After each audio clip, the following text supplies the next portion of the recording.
लिंबाच्या झाडावर चढून फांद्या तोडत असताना तोल जाऊन खाली पडल्याने एका शेतकऱ्याचा मृत्यू झाल्याची हृदयद्रावक घटना दहिवड तालुका देवळा येथे घडली असून संपूर्ण गावावर शोककळा पसरली आहे.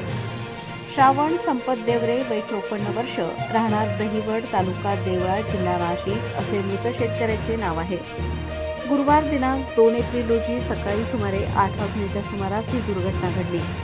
मिळालेल्या माहितीनुसार दहिवड येथील धनदाई देवी मंदिराजवळ असलेल्या लिंबाच्या झाडावर चढून देवरे हे फांद्या तोडत होते.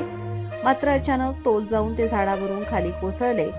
या अपघातात त्यांच्या तोंडाला व छातीला गंभीर दुखापत झाली.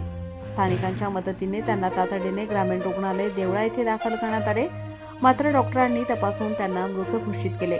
या घटनेची माहिती महारू संपत देवरे यांनी देवळा पोलीस ठाण्यात दिली.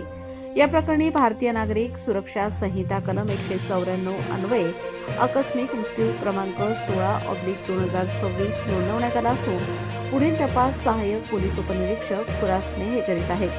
दरम्यान मेहनती व कुटुंबवत्सल शेतकऱ्याच्या अकाली निधनाने दहिवड गावात हळहळ व्यक्त होत आहे.